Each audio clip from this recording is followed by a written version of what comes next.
ಜೀನಾಗೆ ಸಂಪಾದಕತ್ವದಲ್ಲಿ ಜಿಎನ್ಎಸ್ news Sagar ಸುತ್ತದ ಆಚೆ ಈಚೆ ಭಾನುವಾರದ ನ್ಯೂಸ್ ಅಪ್ಡೇಟ್ಗೆ ತಮಗೆ ಸ್ವಾಗತ. ಮುಖ್ಯಾಂಶಗಳು. ಶಾರದಾ ಸಂಗೀತ ವಿದ್ಯಾಲಯದ 20ನೇ ವಾರ್ಷಿಕೋತ್ಸವಕ್ಕೆ ಶಾಸಕರಿಂದ ಚಾಲನೆ. ರಾಜಕೀಯ ಗುರು ಎಸ್ ಬಂಗಾರಪ್ಪ ಅವರಿಂದ ನನಗೂ ಸಂಗೀತದಲ್ಲಿ ಆಸಕ್ತಿ ಬೆಳೆಯಿತು ಎಂದ ಬೇಳೂರು.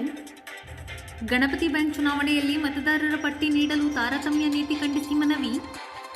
ತಾರತಮ್ಯ ನೀತಿ ಆರೋಪ ಸತ್ಯಕ್ಕೆ ದೂರವಾದದ್ದು ಎಂದ ಸಿಇಒ ಲಲಿತಾಂಬಿಕಾ.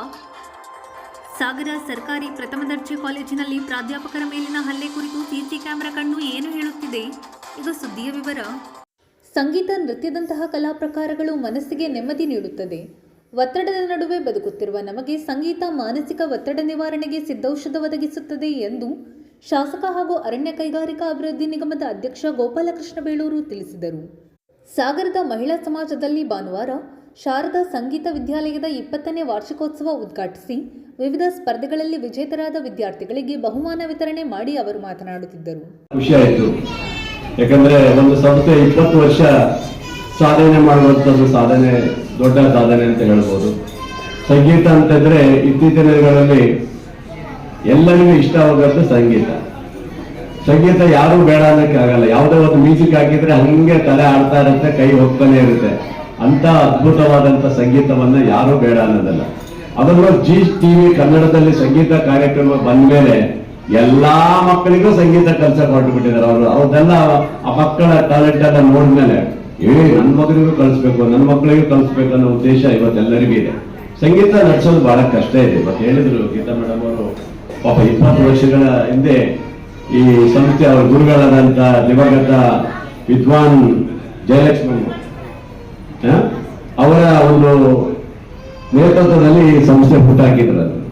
ಆನಂತರ ಅವರು ಇತ್ತೀಚೆಗೆ ತೀರ್ಕೊಂಡ ಮೇಲೆ ಇವರೇ ಅದನ್ನ 2 ವರ್ಷದ ನಂತರ ನಮ್ಮ ಗೀತಾ ಸೋಮೇಶ್ ಅವರು ನಡೆಸ್ಕೊಂಡು ಬರ್ತಾ ಇದ್ದಾರೆ. ಬಹಳ ಉತ್ತಮವಾದಂತ ಕೆಲಸ ಮಾಡಿದ್ದಾರೆ. ಯಾವುದೇ ಸಂಸ್ಥೆಯನ್ನು ನಾವು ಕಟ್ಟಾಕ್ಬೇಕಾದ್ರೆ ಆ ಶ್ರಮ, ಅವರ ಶ್ರಮ ಇತ್ತು. ಆ ಶ್ರಮದ ಜೊತೆಗೆ ಇವರ ಶ್ರಮ ಹಾಕಿದ್ರೆ ಈ ಸಂಸ್ಥೆ ಎತ್ತರಕ್ಕೆ ಬೆಳೆಯಲಿಕ್ಕೆ ಯಾವುದೇ ತೊಂದರೆ ಆಗುದಿಲ್ಲ. ನಿಮ್ಮೆಲ್ಲ ಸಹಕಾರ ಬಹಳ ಮುಖ್ಯ. ಯಾವತ್ತು ತಮ್ಮ ಮಕ್ಕಳನ್ನ ಇಲ್ಲಿ ಕಳಿಸ್ಕೊಟ್ರೆ ಆ ಮಕ್ಕಳು ಬಂದಷ್ಟು ಅವರಿಗೆ ಹುಮ್ಮಸ್ಸು, ಶಕ್ತಿ ಬರುತ್ತೆ. ಪಾಪ ಇಂಥ ಒಂದು ಸಂಸ್ಥೆ ಕಟ್ಟಬೇಕಾದ್ರೆ ಈಗಾಗಲೇ ನನಗೆ ಮನವಿಯನ್ನು ಕೊಟ್ಟಿದ್ದಾರೆ. ಇದು ಕೆಲವೊಂದು ಜಾಗ ಬೇಕು, ಇನ್ಸ್ಟ್ರೂಮೆಂಟ್ ಎಲ್ಲ ಬೇಕಿಲ್ಲ ಅಂತ ಹೇಳ್ತಾ ಇದ್ದಾರೆ. ನಾನು ಸೋಮೇಶ್ ಹತ್ರ ಆಮೇಲೆ ಮಾತಾಡ್ತೀನಿ. ಆಮೇಲೆ ಅವರು ಮನೆಯವರು ಸೋಮೇಶ್ ಅವರು ನಮ್ಮ ಪಂಚಾಯತಿಯ ಸದಸ್ಯರಾಗಿದ್ದಾರೆ. ಹಾಗಾಗಿ ಅವರು ನನ್ನ ಆತ್ಮೀಯ ಸ್ನೇಹಿತರಾಗಿದ್ದರಿಂದ ಅದೇನ್ ಮಾಡ್ಬೇಕು ಮುಂದೆ ನಾನು ಖಂಡಿತ ಮಾಡ್ಕೊಡ್ತೇನೆ. ಯಾಕಂದ್ರೆ ಸಂಗೀತ ನನಗಂತೂ ತುಂಬಾ ಇಷ್ಟ. ನನ್ನ ಸಂಗೀತ ಅಥವಾ ಡ್ಯಾನ್ಸ್ ಯಾವುದೇ ಕಾರ್ಯಕ್ರಮ ಇರೋದು ತುಂಬಾ ಇಷ್ಟ ಆಗುತ್ತೆ ನನಗೆ. ದಿವಂಗತ ಎಸ್ ಬಂಗಾರಪ್ಪನವರು ಯಾವುದೇ ಸಂಗೀತ ಕಾರ್ಯಕ್ರಮ ಇದೆ ಅಂತ ಹೇಳಿದ್ರೆ ಲಕ್ಷಣ ಹೋಗ್ತಿದ್ರು. ಅಲ್ಲೇ 1-2 ಗಂಟೆ ಕೂತು ಸಂಗೀತ ನೋಡಿ ಅವಾಗ ಹೋಗ್ತಿದ್ರು. ಆ ಸಂಗೀತದ ಎಷ್ಟು ಆಸಕ್ತಿ ಇತ್ತಂದ್ರೆ ಅವರೇ ಸಂಗೀತ ಹಾಡ್ಲಿಕ್ಕೆ ಶುರು ಮಾಡ್ಬಿಟ್ಟಿದ್ರು. ಅಂದ್ರೆ ಆ ಸಂಗೀತದ ಬಗ್ಗೆ ಅಷ್ಟು ಕಾಳಜಿ ಇಟ್ಟಿರೋದು ನಮ್ಮ ಗುರುಗಳಾದಂತ ಎಸ್ ಬಂಗಾರಪ್ಪನವರ ಒಂದು ಬೆಳಗ್ಗೆ ನಾವು ಬರೋದ್ರಿಂದ ನಮಗೂ ಆ ಸಂಗೀತ ಆಸಕ್ತಿ ಆಗಿತ್ತು. ಅವರು ಬೆಳಗ್ಗೆ ಬೆಂಗಳೂರಿಂದ ಕಾರಣ ಹೋಗ್ಬೇಕಾದ್ರೆ ಸಂಗೀತ ಹಾಕಿದ್ರೆ ಸಾಗರ ಬರೋವರೆಗೂ ಸಂಗೀತ ಆಫ್ ಮಾಡ್ತಾ ಇರಲಿಲ್ಲ. ಅಲ್ಲಿವರೆಗೆ ತಲೆ ಕೇಳಿಸ್ಕೊತಾನೆ ಬರ್ತಾ ಇದ್ರು. ಅಂದ್ರೆ ಅದ್ರ ಬಗ್ಗೆ ಎಷ್ಟು ಆಸಕ್ತಿ ಇರುತ್ತೆ ಅಂತ ಅರ್ಥ. ಅಂದ್ರೆ ಜೀವನದ ಎಲ್ಲ ಮರವುಗಳನ್ನು ಮರೆತು ಸಂಗೀತದಲ್ಲಿ ಹೋದಾಗ ಯಾವುದೇ ಸಮಸ್ಯೆಗಳು ಇರುವುದಿಲ್ಲ ಅಂತ ಹೇಳ್ತಾರೆ. ಆ ಸಮಸ್ಯೆಗಳನ್ನ ಬಗೆಹರಿಸುವ ಒಂದು ಔಷಧಿ ಅಂತ ಹೇಳಿದ್ರೆ ಅದು ಸಂಗೀತ ಅಂತಾನೆ ಹೇಳುವುದು. ಅಂತ ಸಂಗೀತವನ್ನು ನನ್ನ ಮುದ್ದು ಮಕ್ಕಳು ಕಲಿತಾ ಇದ್ರೆ ಅದ್ಭುತವಾಗಿ 2 ಹಾಡು ಹೇಳಿದ್ರೆ ನಾನು ಕೇಳಿದ್ರೆ ತುಂಬಾ ಚೆನ್ನಾಗಿತ್ತು. ನೀವು ಚೆನ್ನಾಗಿ ಕಲಿಬೇಕು. ಇದು ಬಂದು ಕಲಿತು ಬಿಟ್ಟು ನೀವು ಮುಂದೆ ಯಾವ್ದಾದ್ರು ಚಾನಲ್ಗಳು ಇರ್ತಾನೆ, ಈಗ ವಿ ಟಿವಿ ಇನ್ನೊಂದು ಚಾನಲ್ಗಳಿಗೆ ಸ್ಪಾಟಿಫೈ ಆಗ್ಬೇಕು. ನೀವು ಅಲ್ಲಿ ಹೋಗಿ ಭಾಗವಹಿಸಿ ನಿಮ್ಮ ಪ್ರತಿಭೆಯನ್ನು ತೋರಿಸುವಂತ ವ್ಯಕ್ತಿತ್ವವನ್ನು ನೀವು ಬೆಳೆಸ್ಕೋಬೇಕು. ಒಳ್ಳೆ ವಿದ್ಯಾರ್ಥಿಗಳಾಗಬೇಕನ್ನೋದು ನಮ್ಮ ಆಸೆ. ಯಾಕಂದ್ರೆ ಇವತ್ತಿನ ಮಕ್ಕಳಿಗೆ ಏನೇ ಕಲಿಸಿದ್ರು ಸಹ ತುಂಬಾ ಅದ್ಭುತವಾಗಿ ಕಲಿತಾರೆ. ಅಂತ ಒಂದು ಕಲೆ ಇಟ್ಕೊಳ್ಳುವಂತ ಇವತ್ತಿನ ದಿನದಲ್ಲಿ ಅವರ ಯಾವುದೇ ಕಲೆಗಳಿಗೆ ಒತ್ತು ಕೊಡ್ಬೇಕಾದ್ರೆ ಪೋಷಕರ ಪಾತ್ರ ಬಹಳ ಪ್ರಮುಖ. ಪೋಷಕರು ಏನಾಗಿದೆ ಅಂದ್ರೆ ಕೆಲವರು ಸಂಗೀತಕ್ಕೆ ಹೋಗಿ ಅಂತಾರೆ, ಇನ್ನೊಬ್ರು ಡ್ಯಾನ್ಸಿಗೆ ಹೋಗಿ ಅಂತಾರೆ, ಇನ್ನೊಬ್ರು ಬೇರೆ ಬೇರೆ ಇರುತ್ತವೆ. ಎಲ್ಲ ರಂಗದಲ್ಲೂ ಹೋಗ್ಲಿಕ್ಕೆ ಅವಕಾಶಗಳಿದೆ. ಆದ್ರೆ ಮಕ್ಕಳಿಗೆ ಬರೀ ಓದು ಓದು ಓದು ಅಂತ ಹೇಳೋದಿದ್ದಲ್ಲ, ಅದು ನಿಮ್ದು ದೊಡ್ಡ ತಪ್ಪು ಅಂತ ನಾನು ಹೇಳ್ತೀನಿ. ಓದೋದು ಇದ್ದೇ ಇರುತ್ತೆ. ಶಾಲೆಯಿಂದ ಬರ್ತಾರೆ, ಓದ್ತಾರೆ, ಇನ್ನೊಂದ್ ಸ್ವಲ್ಪ ಕೊಡಿ. ಶಾಲೆಯಿಂದ ಬರುವಾಗ ಎಲ್ಲದಕ್ಕೂ ಅವರಿಗೆ ಓದುವಂತ ಹಾಕೋದಲ್ಲ, ಓದೋದರ ಜೊತೆಗೆ ಈ ತರ ಸಂಗೀತ, ಕ್ರೀಡೆ, ಡ್ಯಾನ್ಸ್ ಇಷ್ಟು ಇದ್ರೆ ಮಾನಸಿಕ ಒತ್ತಡ ಇರೋದಿಲ್ಲ, ಉತ್ತಮ ವ್ಯಕ್ತಿತ್ವವನ್ನ ಬೆಳೆಸ್ಕೊಳ್ತಾರೆ. ನೆನ್ಪಿಡ್ತಾರೆ, ನನ್ನ ಮುಖ್ಯ ಮಕ್ಕಳು ಉತ್ತಮವಾದಂತ ವ್ಯಕ್ತಿತ್ವವನ್ನು ಬೆಳೆಸಿಕೊಳ್ಳುವಂತ ಅವಕಾಶ ಇಂಥ ಒಂದು ಸಂಗೀತ ಶಾಲೆಯಲ್ಲಿ ಸಿಗುತ್ತೆ. ಖುಷಿ ಆಯ್ತು ಮಕ್ಕಳು, ನೀವು ಹಾಡೆಲ್ಲ ಚೆನ್ನಾಗಿ ಹೇಳ್ತಾ ಇದ್ರಿ. ಇವತ್ತು ನಾನು ಸಹ ಬರ್ಬೇಕಂತ ಹೇಳಿದ್ದು, ಗೀತಾ ಮೇಡಮ್ ಅವರು ಮತ್ತು ಸೋಮೇಶ್ ಅವರು ಬಂದು ಕರೆದಾಗ ಖಂಡಿತ ಬರ್ತೀನಿ ಅಂತ ಹೇಳಿದ್ರೆ ನಾನು ಇವತ್ತು ಬಂದಿದ್ದೀನಿ. ನಿಮ್ಮೆಲ್ಲರ ಒಂದು ಹಾಡನ್ನ, ಸಂಗೀತವನ್ನು ಕೇಳಿದ್ದೀನಿ. ನನಗೆ ಒಂದು 5-6 ಮದುವೆಗಳಿದ್ದಾವೆ, ಹೋಗಿದವ್ರೆ ಮತ್ತೆ ಬೈಕ್ ಕೊಡ್ತಾರೆ. ಅದಕ್ಕೋಸ್ಕರ ಸ್ವಲ್ಪ ಬೇಗ ಕರೀಲಿ ಅಂತ ಮೇಡಮ್ ಹೇಳಿದ್ರೆ 11 ಗಂಟೆಗೆ ಹೊರಡೋಣ ಅಂತ ಹೇಳಿದ್ರೆ ಇಲ್ಲ 11:30 ಬನ್ನಿ ಅಂತ ಹೇಳಿದ್ರು. ನೀವೇ ಲೇಟ್ ಮಾಡಿದ್ರು, ನಮ್ದೇನು ಲೇಟ್ ಇರಲಿಲ್ಲ. ನಾನು 11 ಗಂಟೆ ಟಿವಿ ಹಾಕೊಂಡಿದ್ದೆ, 11 ಗಂಟೆ ಮಹಿಳಾ ಸಮಾಜದಲ್ಲಿ ಕಾರ್ಯಕ್ರಮ ಅಂತ ಹಾಕೊಂಡಿದ್ದೆ. ನೀವು ಲೇಟ್ ಮಾಡಿದ್ರೆ ಅಷ್ಟೇ. ಬಹಳ ಖುಷಿ ಆಯ್ತಮ್ಮ. ಇದೇ ತರ ಸಂಗೀತ 20 ವರ್ಷ ಅಲ್ಲ, 100 ವರ್ಷಗಳ ಈ ಸಂಸ್ಥೆ ಬೆಳಿಬೇಕು. ಈ ಸಂಸ್ಥೆಗೆ ಎಲ್ಲರ ಸಹಕಾರ ನಾವು ಕೊಡೋಣ. ಒಂದು ಉತ್ತಮವಾದಂತಹ ಸಂಸ್ಥೆಯಾಗಿ ಹೊರಹೋಗದ ಹಾರೈಸಿ ಎಲ್ಲ. ಕಾರ್ಯಕ್ರಮದ ಅಧ್ಯಕ್ಷತೆ ವಹಿಸಿ ಮಹಿಳಾ ಸಮಾಜದ ಸರಸ್ವತಿ ನಾಗರಾಜ್ ಮಾತನಾಡಿದರು. ವೇದಿಕೆಯಲ್ಲಿ ಡಾಕ್ಟರ್ ಅರುಣ್ ಕುಮಾರ್, ಗಣಪತಿ ಮಂಡಗಳಲೆ, ಕಲಸೆ ಚಂದ್ರಪ್ಪ, ಸೈಯದ್ ಜಾಕೀರ್, ಶ್ರೀಪತಿ ಹೆಗಡೆ, ಗೀತಾ ಸೋಮೇಶ್ ಇನ್ನಿತರರು ಹಾಜರಿದ್ದರು.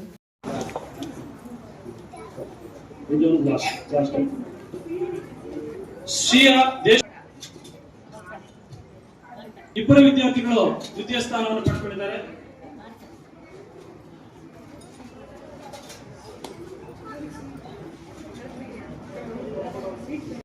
ಹಾಗೆಯೇ ದ್ವಿತೀಯ ವಿಭಾಗ ಭಾಷಾ ಭಕ್ತಿಗೀತೆ ದ್ವಿತೀಯ ಸೊಗಸಾಗಿ ದೇಶಭಕ್ತಿಯನ್ನ ಮೆರೆದಿರ್ತಕ್ಕಂಥ ನಮ್ಮ ವಿದ್ಯಾರ್ಥಿಗಳು ಅತ್ಯುತ್ತಮವಾಗಿರ್ತಕ್ಕಂಥ ದೇಶಭಕ್ತಿ ಗೀತೆಗಳನ್ನ ಹಾಡ್ತಾ ಇದ್ರು.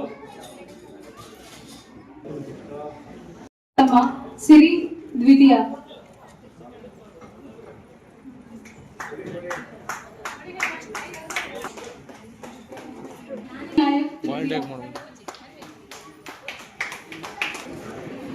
ಜಾಕೀರ್ ಸರ್, ಯಾಕೆ ಸರ್?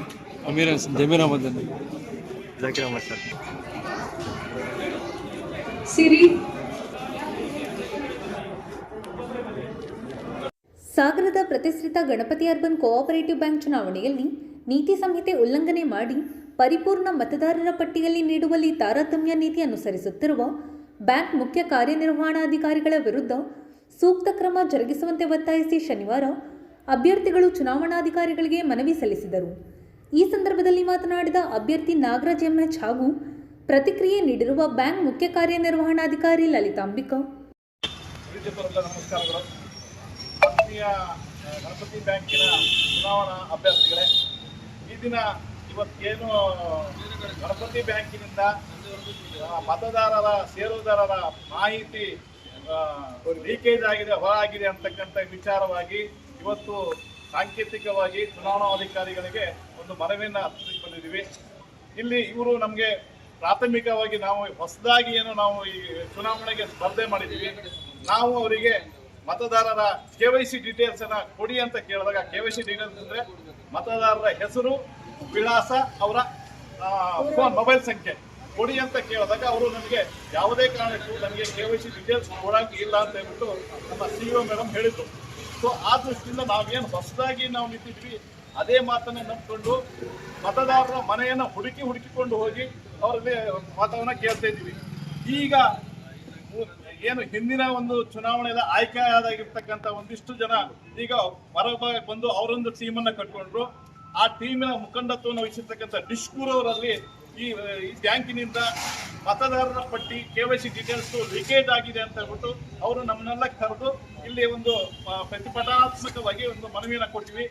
ಆ ರೀತಿಯಾಗಿ ಮನವಿಯನ್ನು ಕೊಡ್ಲಿಕ್ಕೆ ಬಂದಾಗ ಇಲ್ಲಿ ಮೇಡಮ್ ಹೇಳ್ತಾ ಇದ್ದಾರೆ, ಇಲ್ಲ ನಾವು ಯಾವುದೇ ಕಾರಣಕ್ಕೂ ಡೀಟೇಲ್ಸ್ ಅನ್ನ ಕೊಟ್ಟಿಲ್ಲ, ಅದು ಅವರಾಗೆ ಸಂಪಾದನೆ ಮಾಡ್ಕೊಂಡು ಬಂದಿದ್ದೀವಿ ಅಂತ ಏನು ಹೇಳ್ತಾ ಇದ್ದಾರೆ. ಸೊ ಇಲ್ಲಿ ಏನಾಗ್ತಾ ಇದೆ ಅಂದ್ರೆ, ನಾವು ಹೊಸದಾಗಿ ಪಾರ್ಟಿಸಿಪೇಟ್ ಮಾಡಿದ್ರೆ ಗೊಂದಲ ಆಗ್ತಾ ಇದೆ. ಇವರು ಇಲ್ಲಿ ಈ ಚುನಾವಣೆ ಯಾವ ಹಂತಕ್ಕೆ ಹೋಗ್ತಾ ಇದೆ, ಇಲ್ಲಿ ಎಲ್ಲ ಒಂದ್ ಕಡೆಯಿಂದ ಲಾಬಿ ನಡೀತಾ ಇದೆಯೇನೋ, ಬೇರೆ ರೀತಿ ಆಗ್ತಾ ಇದೆಯೇನೋ ಅಂತೇಳಿ ನಮಗೆ ಸಮಸ್ಯೆ ಇದಾಗ್ತಾ ಇದೆ. ಸೊ ಇದು ಆಗ್ಬಾರ್ದು. ನೀವು ಬ್ಯಾಂಕಿನಿಂದ ಮಾಹಿತಿ ಕೊಡ್ತೀರಾ, ಎಲ್ರಿಗೂ ಕೊಡಿ, ನಾವು ಫೇಸ್ ಮಾಡ್ತೀವಿ. ಹಾಗಂತ ಒಬ್ರಿಗೊಂಥರ ಇನ್ನೊಬ್ರಿಗೊಂಥರ ತಾರತಮ್ಯ ಮಾಡಿದ್ರೆ ನಮಗೆಲ್ಲೋ ಒಂಥರ ನಿರಾಶೆ ಆಗ್ತೀವಿ. ಹಾಗಂತ ಬಿಟ್ಟು ಟೇಸ್ಟ್ ಮಾಡ್ಲಿಕ್ಕಂತೂ ನಾವು ಹಿಂದೆ ಹೋಗಲ್ಲ. ನಿಮ್ಗಿಂತ ಹೆಚ್ಚಿನದಾಗಿ ಮುಂದಿದ್ದೀವಿ ನಾವೀಗ. ನಿಮ್ಮನ್ನ ಪಾರ್ಟಿಸಿಪೇಟ್ ಮಾಡಿ ನೀವು ಯಾವ ರೀತಿ ಆಲ್ರೆಡಿ ಏನು ಹಳೆ ಟೀಮ್ ಇದೆ ಅವ್ರ ವಿರುದ್ಧ ಜನಗಳೇ ಮಾತಾಡ್ತಾ ಇದ್ದಾರೆ. ಇವತ್ತು ಈ ಟೀಮ್ಗಳು ಹೋಗ್ಬೇಕು, ಇಲ್ಲಿ ಹೊಸಬರು ಬರಬೇಕು, ಹೊಸ ಯುವಕರು ಬರಬೇಕು, ವಿದ್ಯಾವಂತರು ಬರ್ಬೇಕು ಅಂತಕ್ಕಂತೇಳಿ ಮಾತು ಹೇಳ್ತಾ ಇದ್ದಾರೆ. ಆ ದೃಷ್ಟಿಯಿಂದ ನಾವು ಕೇಸ್ ಮಾಡ್ತೀವಿ. ಯಾವುದೇ ಕಾರಣಕ್ಕೂ ನೀವು ತಾರತಮ್ಯ ಮಾಡಬೇಡಿ, ಕೊಡ್ತೀರಾ ಎಲ್ರಿಗೂ ಡೀಟೇಲ್ಸ್ ಕೊಡಿ ಅಂತೇಳಿ ಈ ಸಂದರ್ಭದಲ್ಲಿ ಹೇಳಲಿಕ್ಕೆ ಇಷ್ಟಪಡ್ತೀನಿ. ನಮಸ್ತೆ, ನಾನು ಗಣಪತಿ ಬ್ಯಾಂಕಿನ CEO ಅಂತ ಮಾತಾಡ್ತಾ ಇರೋದು. ಇವತ್ತಿನ ದಿನ ಇಲ್ಲಿ ಚುನಾವಣಾ ಅಧಿಕಾರಿಗಳಿಗೆ ಬ್ಯಾಂಕಿನಿಂದ ಷೇರುದಾರರ ಅರ್ಹ ಮತದಾರರ ಪಟ್ಟಿ ಸೋರಿಕೆಯಾಗಿದೆ. ಅವರಿಗೆ ಸಂಬಂಧಪಟ್ಟ ಎಲ್ಲ ದಾಖಲೆಗಳನ್ನು ಬ್ಯಾಂಕಿನ CEO ಅವರು ಕೊಡ್ತಾ ಇದ್ದಾರೆ ಅನ್ನೋದ್ರ ಬಗ್ಗೆ ಒಂದು ಆಪಾದನೆಯನ್ನು ಮಾಡಿರ್ತಾರೆ. ನಾವು ಬ್ಯಾಂಕಿನಿಂದ ಯಾವುದೇ ಮಾಹಿತಿಗಳನ್ನು ಹೊರಗಡೆ ಲೀಕ್ ಮಾಡಿರೋದಿಲ್ಲ. ಕಾನೂನಾತ್ಮಕವಾಗಿ ಯಾವ ರೀತಿಯ ಅರ್ಹ ಮತದಾರರ ಪಟ್ಟಿಯನ್ನು ಕೊಡಬೇಕು ಅದನ್ನು ಮಾತ್ರ ಕೊಟ್ಟಿದ್ದೀವಿ. ಅದನ್ನು ಬಿಟ್ಟು ಯಾವುದೇ ಇವರು ಆಪಾದನೆ ಮಾಡಿದಂತಹ ಕೆಲಸಗಳನ್ನು ನಾವು ಬ್ಯಾಂಕಿನ ವತಿಯಿಂದ ಮಾಡಿಲ್ಲ. ಅಲ್ಲದೆ ನಾವು ಇವನ್ ಈ ಸಂದರ್ಭದಲ್ಲಿ ನಾವು ಸಾಲ ವಸೂಲಾತಿಗೆ ಕೂಡ ಹೋಗ್ತಾ ಇಲ್ಲ. ನಾವು ಹೋದರೆ ಮತ್ತೆ ಇದರಲ್ಲಿ ಬೇರೆ ದೃಷ್ಟಿಯಲ್ಲಿ ತಿಳ್ಕೊಳ್ತಾರೆ ಅನ್ನೋ ಉದ್ದೇಶಕ್ಕೋಸ್ಕರ ಬ್ಯಾಂಕಿನಿಂದ ಹೊರಗಡೆ ಸಾಲ ವಸೂಲಾತಿಗೂ ಕೂಡ ಹೋಗದೆ ನಾವು ಬ್ಯಾಂಕಲ್ಲೇ ಇರ್ತಾ ಇದ್ದೀವಿ. ಇವರು ಬ್ಯಾಂಕಿನ CEO ಬಗ್ಗೆ ಏನು ಇವರು ನಾವು ಎಲೆಕ್ಷನ್ ವೋಟರ್ ಲಿಸ್ಟನ್ನು ಲೀಕ್ ಮಾಡಿದ್ದೀವಿ, ವಿತ್ ಅಡ್ರೆಸ್ಸು ವಿತ್ ಏರಿಯಾ ಕೊಟ್ಟಿದ್ದೀವಿ ಅಂತ ಹೇಳೋದು ಸತ್ಯಕ್ಕೆ ದೂರವಾದ ಮಾತಾಗಿದೆ. ಇದರ ಬಗ್ಗೆ ನಾವು ಯಾವುದೇ ರೀತಿಯಿಂದ ಬ್ಯಾಂಕಿನಿಂದ ಈ ಥರದ ಕೆಲಸಗಳು ನಡೆದಿಲ್ಲ ಅನ್ನೋದನ್ನ ತಮ್ಮ ಗಮನಕ್ಕೆ ನಾನು ತರ್ತಾ ಇದ್ದೀನಿ. ಈಗೇನು ಅರ್ಹ ಮತದಾರರ ಪಟ್ಟಿಯನ್ನು ನಾವು ಕೊಟ್ಟಿದ್ದೀವಿ ಅದು ಎಲ್ಲ ಕ್ಯಾಂಡಿಡೇಟ್ಸಿಗೆ ಯಾರು ಅದಕ್ಕೆ ಬೇಕಾದಂಥ ಶುಲ್ಕವನ್ನು ಪಾವತಿ ಮಾಡಿದಾರೋ ಅದು ಪ್ರತಿಯೊಬ್ಬರಿಗೂ ಏನು ಅರ್ಹ ಮತದಾರರ ಪಟ್ಟಿಯನ್ನು ಕೊಟ್ಟಿದ್ದೀವಿ ಆ ಪಟ್ಟಿ ಬಿಟ್ಟು ಬೇರೆ ಯಾವುದೇ ಮಾಹಿತಿಗಳನ್ನು ಯಾರಿಗೂ ನಾವು ಬ್ಯಾಂಕಿನ ವತಿಯಿಂದ ಕೊಟ್ಟಿಲ್ಲ ಅನ್ನೋದನ್ನ ತಮ್ಮ ಗಮನಕ್ಕೆ. ಈ ಸಂದರ್ಭದಲ್ಲಿ ಡಿಶ್ ಗುರು, ಉದಯ್ ಕಾಮತ್, BH ಲಿಂಗರಾಜ್, ಮಧುಮಾಲತಿ, ಕುಸುಮಾ ಸುಬ್ಬಣ್ಣ, ಹಿತಕರ್ ಜೈನ್, ಶ್ರೀರಾಮ್, ಗುರುಬಸವನಗೌಡ, ಪ್ರೇಮಾ ಸಿಂಗ್ ಇನ್ನಿತರರು ಹಾಜರಿದ್ದರು. ಸಾಗರದ ಸರ್ಕಾರಿ ಪ್ರಥಮ ದರ್ಜೆ ಕಾಲೇಜಿನಲ್ಲಿ ಶನಿವಾರ ಹಾಜರಾತಿಗೆ ಸಂಬಂಧಪಟ್ಟಂತೆ ಕಾಲೇಜಿನ ಇತಿಹಾಸ ಪ್ರಾಧ್ಯಾಪಕ ರಾಜು KR ಅವರ ಮೇಲೆ ಹಲ್ಲೆ ನಡೆದಿದ್ದು, ರಾಜು ಅವರು ಉಪವಿಭಾಗೀಯ ಆಸ್ಪತ್ರೆಯಲ್ಲಿ ಚಿಕಿತ್ಸೆ ಪಡೆದಿದ್ದಾರೆ. ಹಲ್ಲೆ ನಡೆಸಿದ ಪೋಷಕ ವಿಜಯಕುಮಾರ್ ಸಹ ಪ್ರಾಥಮಿಕ ಚಿಕಿತ್ಸೆ ಪಡೆದಿದ್ದಾರೆ. ಸಾಗರ ಗ್ರಾಮಾಂತರ ಠಾಣೆಯಲ್ಲಿ ಪರಸ್ಪರ ದೂರು ದಾಖಲಾಗಿದೆ. ಘಟನೆ ನಡೆದ ಸಿಸಿ ಕ್ಯಾಮೆರಾ ಫುಟೇಜ್ GNSನಲ್ಲಿ ಲಭ್ಯವಿದೆ. ಹಲ್ಲೆ ಸಂದರ್ಭದಲ್ಲಿ ಪೂರ್ಣ ವಿವರ ಸಿಸಿ ಕ್ಯಾಮೆರಾ ತನ್ನ ಕಣ್ಣಿನಲ್ಲಿ ದಾಖಲಿಸಿದೆ ನೋಡಿ.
ದಾಖಲೆ ಕುರಿತು ಪ್ರಾಚಾರ್ಯ ಡಾಕ್ಟರ್ ಜಿ ಸಣ್ಣ ಹನುಮಪ್ಪ ಜಿಎನ್ಎಸ್ಗೆ ಮಾಹಿತಿ ನೀಡಿದ್ದು ಹೀಗೆ. ಕರ್ನಾಟಕದ ಉದ್ದಗಲಕ್ಕೂ ಕಾಲೇಜುಗಳಲ್ಲಿ ಪೂರ್ಣ ಸಮಯ ವೇಳಾಪಟ್ಟಿ ಪ್ರಕಾರ ವಿದ್ಯಾರ್ಥಿಗಳು ಕೂರ್ತಾ ಇಲ್ಲ ಅಂತ ಅನ್ನೋದು ಸಾಮಾನ್ಯವಾದ ಸಂಗತಿಯಾಗಿದೆ. ನಾವು ಆ ದಿಸೆಯಲ್ಲಿ ಒಂದಷ್ಟು ಉಪಕ್ರಮಗಳನ್ನು ಅನುಸರಿಸಿದ್ವಿ. ಯಾವ ವಿದ್ಯಾರ್ಥಿಗೂ ಅನ್ಯಾಯ ಆಗಬಾರ್ದು ಅನ್ನುವ ಕಾರಣಕ್ಕೆ ಅವರಿಗೆ ತಿಳುವಳಿಕೆ ಹೇಳಿ, ಅವರಿಗೆ ಬುದ್ಧಿ ಹೇಳಿ, ಪೋಷಕರಿಗೆ ಸಭೆ ನಡೆಸಿ, ಪೋಷಕರನ್ನು ಕರೆಸಿ, ಅವರಿಗೆ ವೈಯಕ್ತಿಕವಾಗಿ ದೂರವಾಣಿ ಮೂಲಕ ಬರಮಾಡಿಕೊಂಡು ನಾವೆಲ್ಲ ಈ ಕಾಲೇಜಿನ ಕಲಿಯುವ ವಿದ್ಯಾರ್ಥಿಗಳಿಗೆ ಪೂರಕವಾಗಿ ಶಿಕ್ಷಣವನ್ನು ನೀಡುವ ಒಂದು ಪ್ರಯತ್ನವನ್ನು ಪ್ರಾಮಾಣಿಕವಾಗಿ ಮಾಡ್ತಾ ಇದ್ವು. ಆದರೆ ಒಬ್ಬ ಪೋಷಕರು ಹೀಗೆ ಏಕಾಏಕಿ ಬಂದು ಅಧ್ಯಾಪಕರ ಮೇಲೆ ದಾಳಿ ಮಾಡ್ತಾರೆ, ಹಲ್ಲೆ ಮಾಡ್ತಾರೆ. ಹಾಗೆಯೇ ಅದನ್ನು ನಮ್ಮ ಕಾಲೇಜಿನ CCTV ಕ್ಯಾಮರಾದಲ್ಲಿ ದಾಖಲಾಗಿದೆ. ಅದು ಖಂಡನೀಯವಾದುದು.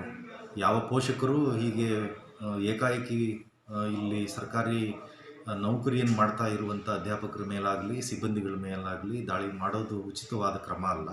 ಒಂದು ಶಿಸ್ತಿರುತ್ತೆ.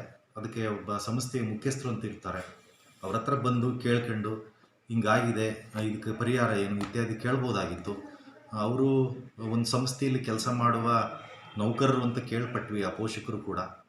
ಆದರೆ ಇಂಥ ದುರ್ವರ್ತನೆಯನ್ನು ತೋರಿದ್ದು ತುಂಬ ಖಂಡನೀಯ. ಮತ್ತು ಈ ಬಗೆಗೆ ನಾವು ಪೊಲೀಸ್ ಇಲಾಖೆಗೆ ಮಾಹಿತಿಯನ್ನು ಕೊಟ್ಟಿದ್ದೀವಿ. ಅವರು ಆ ಕ್ರಮವನ್ನು ಅನುಸರಿಸ್ತಿದ್ದಾರೆ. ಇಷ್ಟು ಬೆಳಗ್ಗೆ ನಡೆದ ವಿದ್ಯಮಾನ. ಇದು ಭಾನುವಾರದ ಸಮಗ್ರ ಸುದ್ದಿ. ನಿರಂತರ ಸುದ್ದಿಗಾಗಿ ನೋಡ್ತಾ ಇರಿ GNS ನ್ಯೂಸ್. ನಮಸ್ಕಾರ.